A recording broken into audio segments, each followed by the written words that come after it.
Hey, thanks for clicking on my video and giving me a shot. I got a lot on my brain this Memorial Day here today. I am the Amazing Flec, or otherwise known as the Ball Guy. I've been referred to being the Ball Guy for many years now, thanks largely in part of spending my Memorial Day weekends going downtown to Hart Plaza in the city of Detroit to participate in an event known as the Music Festival, the Electronic Music Festival. And it's gone through a number of different names. At first it was called the Detroit Electronic Music Festival, and that happened for a couple years when it was a free festival.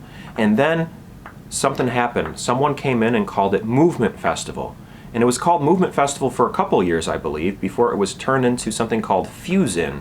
Now, Fusin happened for a couple of years before it turned back into Movement Electronic Music Festival, and we've been celebrating Movement Electronic Music Festival ever since. I would go down there and I would do what you're seeing. This is called contact juggling. Contact juggling is kind of like regular juggling, except that it's not really anything like regular juggling, you see, because it's a mixture of magic, dance, and juggling. And it's manipulating objects and staying in contact with them, which is why we call it contact juggling. I would do this down there at Hart Plaza during the electronic music festivals, whatever we want to call them. I still call it DEMF, even though it's supposed to be called movement. I would move around and manipulate these spheres in such a way and try to connect with the beat of the music that's playing. And I would just have a good time doing that, and I would try to wow and amaze anyone who's watching with my ability to manipulate these spheres in ways that are delightfully deceptive to the eye. And even in some events, people would come up and give me $1 or a $5 or a $10, sometimes a $20, very rarely a $50, and even more so rare, I would actually get $100 bills. I think I got like 4 or 3 $100 bills at Movement Electronic Music Fest in the past, of which I'm incredibly grateful. So if you're watching this and you gave me that bill, if it's a 50 or 100 or 5 or 10, if you've given me $1 before, I really appreciate you supporting me.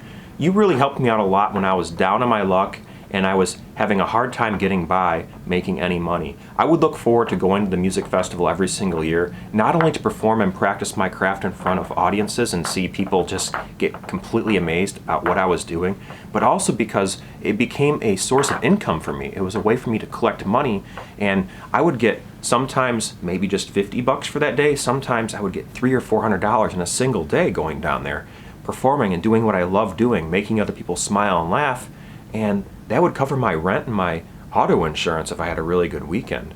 Well, anyways, times have changed since last year and this year because the Detroit Electronic Music Fest, or Movement Festival as it's called, unfortunately didn't happen to the capacity that it was supposed to happen or should happen in the way that we, as Detroiters who appreciate electronic music, would really want it to happen.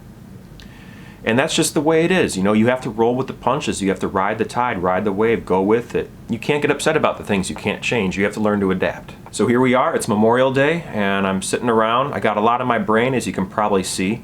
Just lucky to be alive.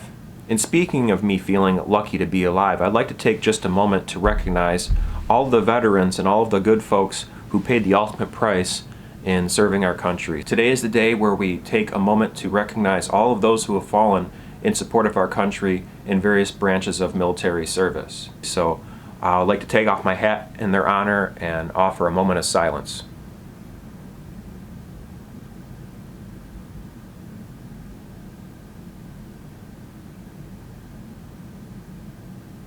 Thank you.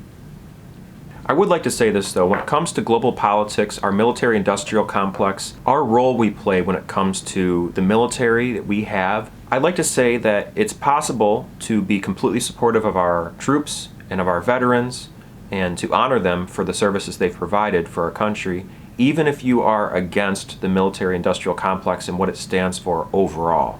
I consider myself very patriotic in my own way. Some people might not recognize my patriotism as true patriotism, but I feel I am patriotic, and I feel I am very lucky and fortunate to be a United States citizen.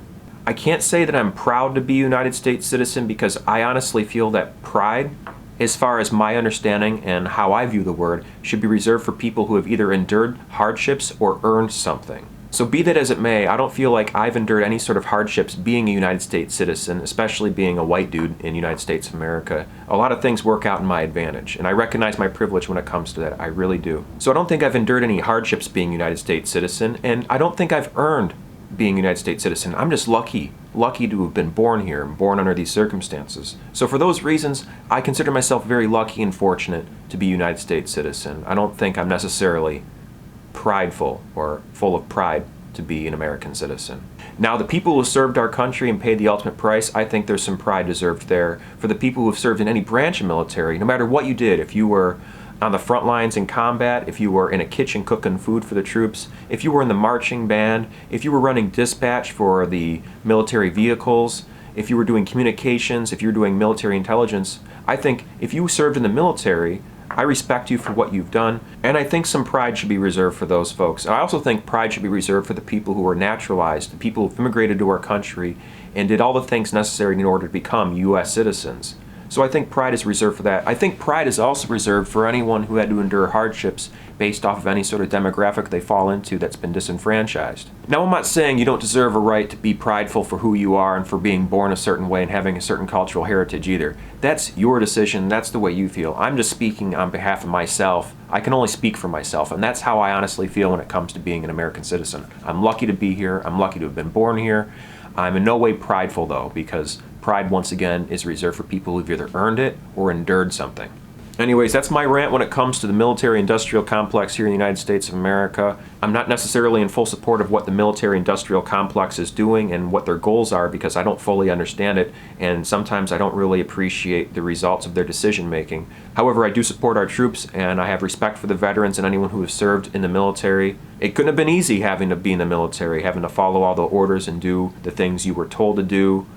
But I, as a U.S. citizen, reap the benefits on a daily basis of all the hard work that other people have done in order to maintain the country the way it is, and the people, of course, who paid the ultimate sacrifice with their lives in the service. So with all that being considered, it's Memorial Day. It's not about a dance party downtown Detroit. It's not about people having cookouts in their backyard.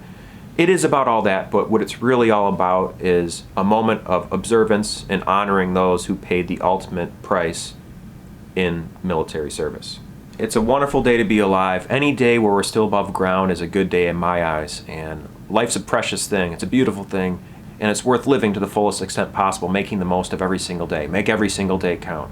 So I hope you made the most of your weekend. Sometimes the best way to spend your time is to not have any plans and go with it and enjoy your life, because life is short. It really seems that way. The longer I'm alive, the more time drags on.